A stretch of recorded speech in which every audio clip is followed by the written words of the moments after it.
ನಿನ್ನೆ ಸ್ವಿಮ್ಮಿಂಗ್ ಪೂಲಿಂದ ಹೊರಗೆ ಬಂದು ನಾವು ಫ್ರೆಶ್ ಅಪ್ ಆದ್ವಿ. ಸೊ ಎಲ್ಲ ಸ್ನಾನ ಮಾಡಿ ಬಂದಾದ್ಮೇಲೆ ನೈಟ್ ಆಗಿತ್ತು. ನೈಟ್ ಮಾತ್ರ ಸ್ವಲ್ಪ ಎಲ್ಲ ಕ್ರಿಕೆಟ್ ಆಡಿ ಆಮೇಲೆ ಬಂದು ಕೂತ್ಕೊಂಡು ಫೈರ್ ಕ್ಯಾಂಪಲ್ಲಿ ಎಂಜಾಯ್ ಮಾಡಿದ್ದೇವೆ.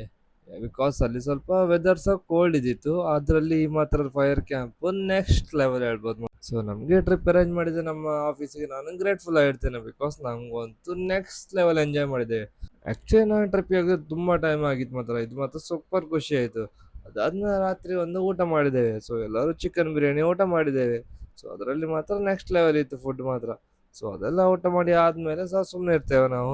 ಸೀದಾ ನೀವು ನಂಬ್ತೀರೋ ಬಿಡ್ತೀರೋ ಗೊತ್ತಿಲ್ಲ, ರಾತ್ರಿ 1 ಗಂಟೆ ಆಗಿದೆ ಗಾಯ್ಸ್. ರಾತ್ರಿ 1 ಗಂಟೆಗೆ ಒಬ್ಬೊಬ್ರದ್ದು ಒಂದೊಂದು ಯಾಸ ನೋಡ್ಬೇಕು. ಒಬ್ಬೊಬ್ರು ಒಂದೊಂದು ಆಡ್ತಿದ್ದಾರೆ ಇಲ್ಲಿ ಬಂದು ನೋಡೋತ್ತಿಗೆ. ನಮ್ಗೆ ಎಲ್ರಿಗೂ ಶಾಕ್ ನೆಕ್ಸ್ಟ್ ಲೆವೆಲ್. ಒಬ್ಬೊಬ್ರು ಸಾಕರ್ ಆಡ್ತಿದ್ದಾರೆ, ಹ್ಯಾಂಡ್ ಸಾಕರ್. ಕೆಲವೊಬ್ರು ಟೇಬಲ್ ಟೆನ್ನಿಸ್ ಆಡ್ತಿದ್ದಾರೆ. ಕೆಲವೊಬ್ರು ಆಚೆಗೆ ಎಂತ ಬ್ಯಾಡ್ಮಿಂಟನ್ ಆಡ್ತಿದ್ದಾರೆ. ಕೆಲವರು ಟ್ರೆಡ್ಮಿಲ್ ಅಲ್ಲಿ ಆಡ್ತಿದ್ದಾರೆ. ಕೆಲವರು ಸೈಕ್ಲಿಂಗ್ ಮಾಡ್ತಿದ್ದಾರೆ. ಒಂದೊಂದು ನೋಡ್ಬೇಕು, ಒಂದೊಂದು ನಮೂನೆಗಳು. ಯಬ್ಬಾ, ನೆಕ್ಸ್ಟ್ ಲೆವೆಲ್.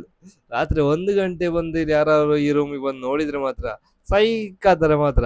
ಸೊ ಯಾಕಂದ್ರೆ ಒಬ್ಬೊಬ್ರು ಒಂದೊಂದು ವ್ಯಾಸ ಮಾಡ್ತಿದ್ದಾರೆ. ಆದರೆ ಎಂಜಾಯ್ಮೆಂಟ್ ಮಾತ್ರ ನೆಕ್ಸ್ಟ್ ಲೆವೆಲ್ ಹೇಳ್ಬೋದು ಮಾತ್ರ. ಸಖತ್ತಾಗಿ ಎಂಜಾಯ್ ಮಾಡಿದ್ದೇವೆ ಎಲ್ಲ ರೀತಿ ಮಾತ್ರ, ಜಾಲಿ ಗಮ್ಮತ್. ಸೊ ಎವ್ರಿಬಡಿ ಲೈಕ್ ಎಲ್ಲರೂ ನಮ್ಮನ್ನು ನಗಾಡ್ಸ್ಲಿಕ್ಕೆ ತುಂಬ ಪ್ರಯತ್ನ ಪಟ್ಟಿದ್ದಾರೆ. ಸೊ ಎಲ್ಲರೂ ಸಖತ್ತಾಗಿ ಜಾಲಿ ಮಾಡಿ, ಸೊ ಮನ್ಸಾರ ನಗಾಡಿ ಮನ್ಸಾರ ಎಂಜಾಯ್ ಮಾಡಿದ್ದೇವೆ. ಸೊ ಇಂಥ ಟ್ರಿಪ್ ಇನ್ನೂ ಲೈಫಲ್ಲಿ ಬೇಕಂತ ಹೇಳ್ತಾ, ಸೊ ನಮ್ಮ ಸಿ ಒ ಮತ್ತು ಸಿ ಇಒಗೆ ಥ್ಯಾಂಕ್ಸ್ ಅನ್ನು ಹೇಳ್ತಾ, ಇದರ ಥರದ ಟ್ರಿಪ್ ಇನ್ನೂ ಸಹ ಮಾಡ್ತಾ ಇರಿ ಅಂತ ಹೇಳ್ತೇನೆ.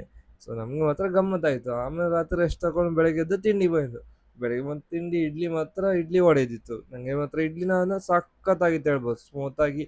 ಸೊ 3-4 ಇಡ್ಲಿ ತಿಂದಿದ್ದೆ. ಸೊ ಟೇಸ್ಟ್ ಒಳ್ಳೆ ಇತ್ತು. ಅದಾದಮೇಲೆ ಬಂದು ಎಲ್ಲರೊಟ್ಟಿಗೆ ಗಮ್ಮತ್ತು ಮಾಡ್ತಿತ್ತು ಒಂದು ರೂಮಲ್ಲಿ ಬಂದು.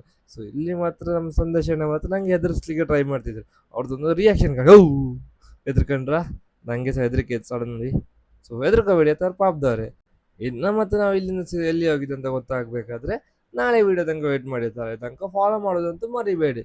ಸೊ ಇದೇ ಥರದ ಕಂಟೆಂಟ್ ಬೇಕಿದ್ರೆ ನನ್ನನ್ನು ಫಾಲೋ ಮಾಡಿ. ಹಾಗೆ ವಿಡಿಯೋಗೆ ಒಂದು ಲೈಕ್ ಮತ್ತು ಕಮೆಂಟ್ ಕೊಡಿ. ಅದಾಯ್ತು, ತನಕ ಬಾಯ್ ಬಾಯ್.